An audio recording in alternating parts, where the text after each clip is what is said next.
Straight to the point. Unyang taon-taon atong i-discuss may gala ng mahitungod sa bugas, pero nahon sa nato discuss may gala kay ni Anaman ng hatag ng mga statements mga sukintig paminaw, no?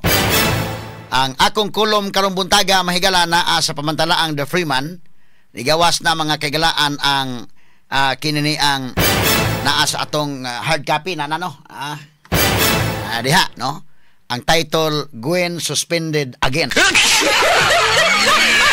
Wala nang iagi katawa mga kagalaan ha kay kinini ang angang magmaguol ta. Nga ato man lang i-issue mga sukintig paminaw, no? Good morning diha vlogger. Vlogger ni Gwen, good morning diha nimo ha.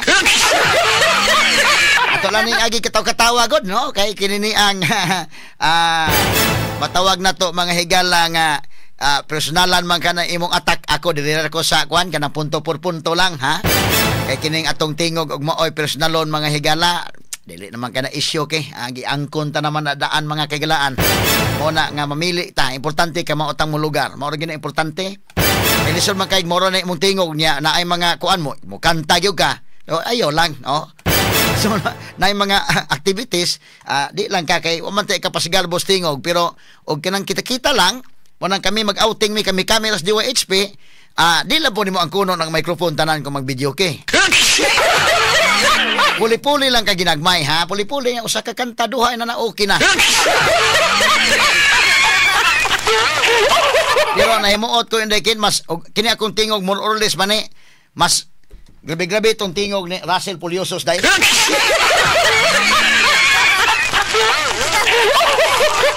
At yung Russell may higala buyag bida og tingala ka sa marong kanta habag o siguro ron.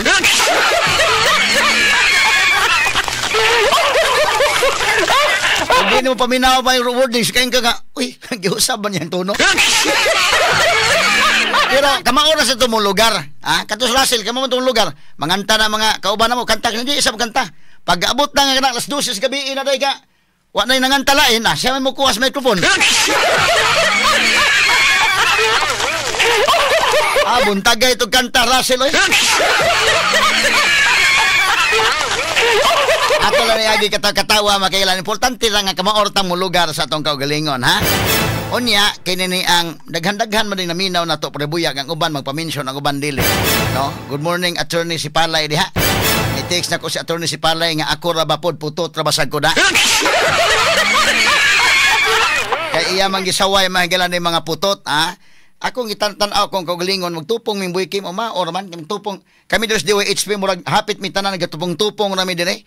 Mao man ni ang normal nga heights Pilipino di man ni may man lagi wa man ta na tao man sa tinghuaw may man mga higala og kuanta no og didto tag kaliwat pata dito sa mga Amerikano siguro da. Pero na po Amerikano biya po dahil nga dili po nga kuan. Na po mga Amerikano nga mga putot sa gihapon.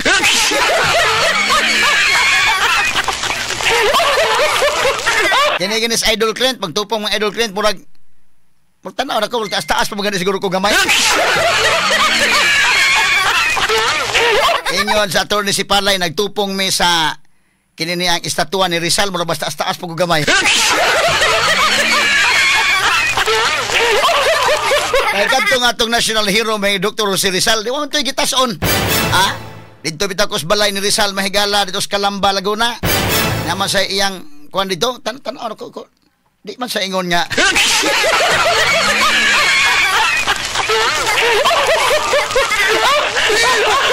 Wala nga kining imong sinayawan sinawayan Mr. Kwan vlogger ni Governor Gwen delikado ning klasiha. Mga oplok ni mga DDS, mga putot, mga unsa pa na insulti ng uban. Kuan kayo kana ang grabe ka kanang ratsada kayo mahigala. Delikado man ang mga tawhana og mo simpatiya hinuna. Og moingon na sige dili lami anang imong kandidato vlogger. Di lami ganahan ana kay grabe man kay ka manulti mura man ka og tagiyas kalibutan.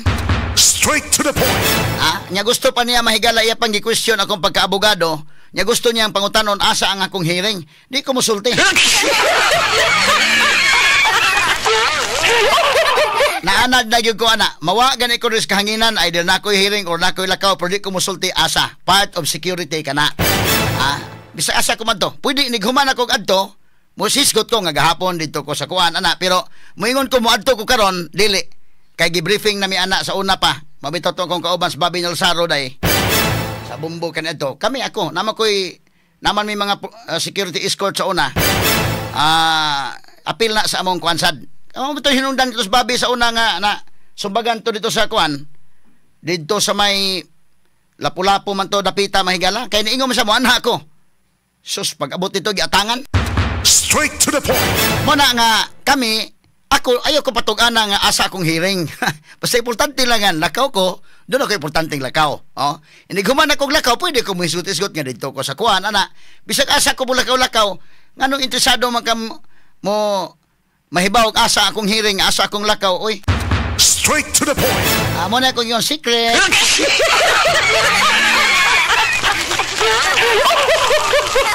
Arita sa punto por punto. Now, ang ombudsman ni isyo na gyud mahigala pamahayag, no?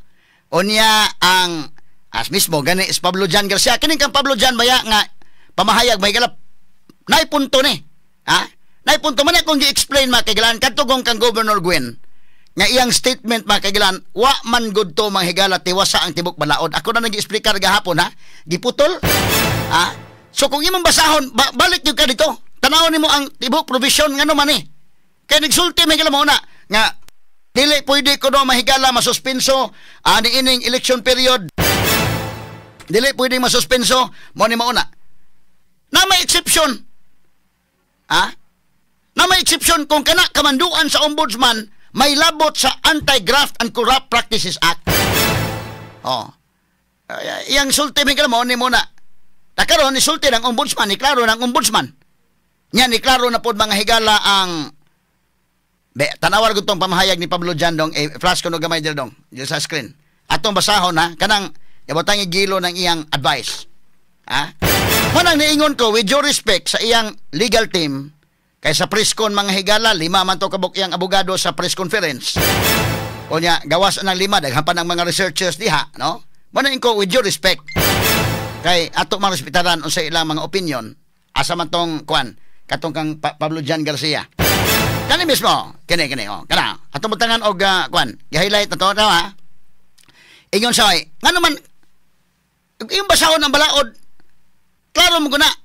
Matod pang Pablo Jan diri sa iyang second to the last paragraph mga higala.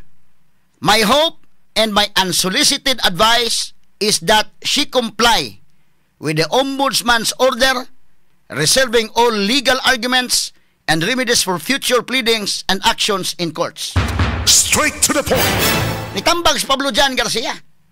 Matod pang Pablo Jan Garcia, may galas Bisaya pa, ang akong panghinaot o ang akong tambag nga iyang tumanon ang kamanduan sa ombudsman o iyang i-reserve ang mga argumento o ang mga remedyo sa balaod alang sa future nga mga pleadings o mga actions dito sa husgado. Straight to the point. Muna sulting Pablo dyan. Niya ang ombudsman. Sa may pamahayag sa ombudsman dong. Tanawar ko ng ombudsman, no? Medyo man supalpal, mahigala og hisgot kag legal arguments. Supalpal sila. Ha? Supalpal si Governor Gwen ani. Straight to the point. Asa man tong sa ombudsman. Kani. Butang highlights tong akong gikuan, no? Kana. Di ako basahon na para makuha to. Matod pa sa ombudsman. Kana. Phrase dong. Dapit. Ingon ombudsman, while in one breath, she claims that the order of preventive suspension is in violation of the Commission on Elections or COMELEC rules, then in another breath, she seeks solace in the Secretary of the Interior and Local Government on the interpretation of the COMELEC rules. Straight to the point. Sa pikas nga bahin, iyang gi-question nga kuno kining kamanduan sa ombudsman usa ka kalapasan sa Commission on Election. Ya sa pikas nga bahin sad nangayo sa opinion ngadto sa sekretary sa Department of Interior and Local Government ngadto kang John Vic Remulla nga di man ni gani abogado si John Vic day. Ang abogado si Crispin ang igsuon nga katawanan sa katong argumento mahigala sagol sa ana sa arguments. Puriya kon with due respect lang po niya. Ato sa respetaran mga higala, no? Itong namdo mo itong Rome Statute niya gamiton niya Rome Statute dire, dili gamiton dire. Mura bag kanang punit-punit mag-asa David magkapabor. Na mo ni. Kanya usay gisulti sa ombudsman. Atong tiwasog basa. Signed by Samuel Martires niya, ang ombudsman ingon siya. With all due respect, we view this as a misplaced request for an opinion. Misplaced tayo, mato pa sa ombudsman. With due respect, among gitan-aw kini nga usa ka misplaced. Sabi saya as misplaced in ken. Kanang wa saag wa mamao. Misplaced. Wa sa lugar. No, wa sa lugar. Mato pa sa ombudsman, no? With all due respect, we view this as a misplaced request for an opinion because, aside from the Supreme Court, the only government agency tasked to implement and interpret the Omnibus Election Code is the COMELEC. Sabi na saya pa, with due respect, kinini ang among gitanaw kining maong gitanaw na mo kining maong request sa opinion nga usa ka wa sa lugar. Wa sa lugar. Wa sa lugar ni imong gihimo daygob, amatod pa sa ombudsman, wa sa lugar kini. Tungod kay gawas sa Supreme Court, ang ahensya sa gobyerno, the only government agency, ang ahensya sa gobyerno lamang nga dunay gitahasan sa pag-implementar o pag-interpret sa Omnibus Election Code is the COMELEC. Nganong adto man siya John Vic Remulla?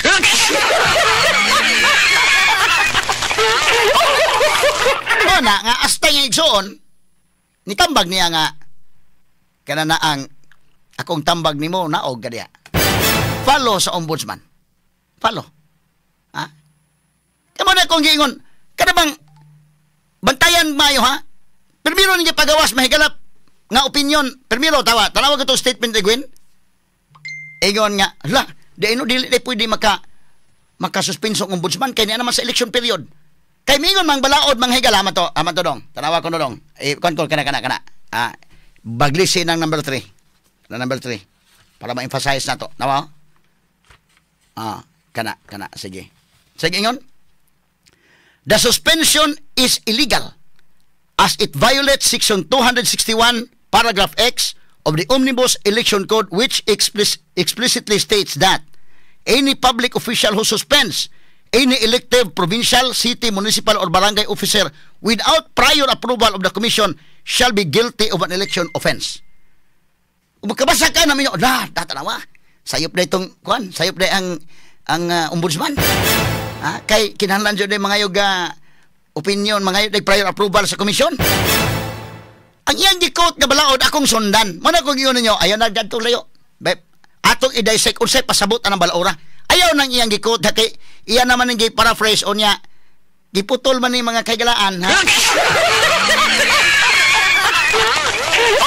Adto ta, balikan na to ang katong logyon. Ikuan ko no dong names, katong balaod yun. Kaya, mo ni may gala.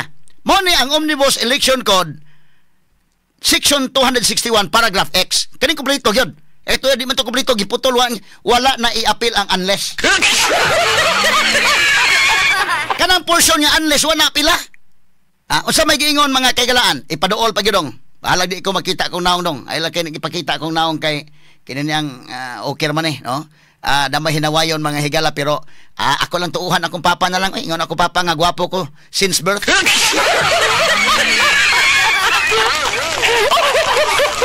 Bahala ka na, Mr. Bahala ka na, vlogger, on sa'yo magkasulti. Basta ako, kato akong papa, di magito bakakon, okay na lang to, kato lang kumutuong, kana na ang gwapo ko no ko since birth.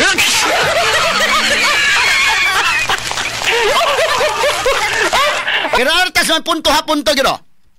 Kini may klaro. The provisions of law to the contrary notwithstanding, during the election period, any public official who suspends, gibaglisan ko na, without prior approval of the commission, any elected provincial, city, municipal, or barangay officer, unless, gibutangan pag unless, muna bantayan mo, basa mo sa balaod, bantayi ang mga, usahay god kining termino ko sa kwan, kining mga legal parlance, usahay, malibog ka ba, usahay, makuan ka, pero bantayi akong gibaglisan, any public official who suspends, apil ba ng ombudsman ang tubag dili? Because ang ombudsman usa ka constitutional body. Nga gibutangan unless, nganong gibutangan unless kay exempted diha ang ombudsman.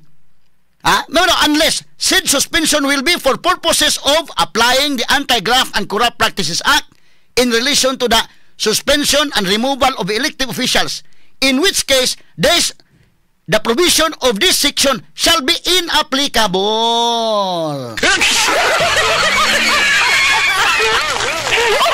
Pamantiwasan ni Go of God, yung misleading ka ba? Ang mga tao itong lipat-lipat ninyo mong kalaki na.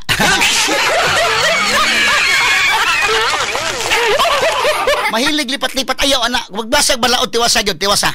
Kay maparihan ni mga higala, katubitaw doon na istorya ko naman sa kanginan, pero ako lang balikon ba. Mo importante nga, basa ka, imong tiwason. Doon naman ko ito sugilanon, mga kaigalaan nga, kinini ang kanabitong, usay ka na newspaper, bitaw ka ni Adto, iputo sa buwad ba, no? Kanang buwad, putos, buwad lawlaw, buwad bulinaw, putos niya human, naman as newspaper, may higala ka namang gitik-gitik, na may portion na ng gitik-gitik, God. Na ay mga serious news, na ay opinion, na adang editorial, na po'y portion ng gitik-gitik, na gani sa superbalita o kanang sa kuan gani, banat news na po'y hungkira with love.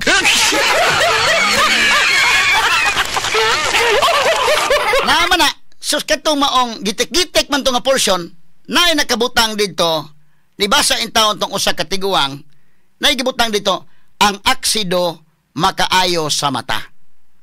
Tanaw niya, uy, ala, katol-katol niya mata, gibutangan niya aksido, di usay nahitabo. Paso! Pero hilak taon niya kayo wala. O pa doktor niya, kaya naman saan naman yung kalakihan nga napaso man. Ikaw nga naman sa may mong gikwanda nga nung butang-butangan ako aksido nga naman. Namay ko nabasa nga ang aksido makayos mata. Sa ayaw na, lonaon sa bakalohaman itong gibasa ni may patong basahon. Pagbasa ito kayo niya, naigbutan ko. Huwag man yung mutiwas sa basa, lo. Ako tanaw, no? Ang aksido makaayo sa mata kung gusto kang mabuta.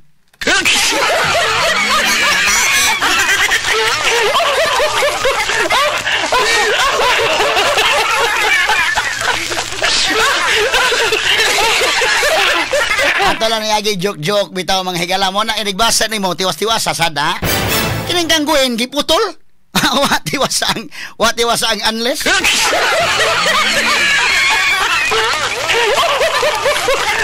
Mo na da vlogger ba? Bida vlogger ato punto lang ni ato vlogger ha kay di natin kasakyan na imong mga panaway nga personalan kayo.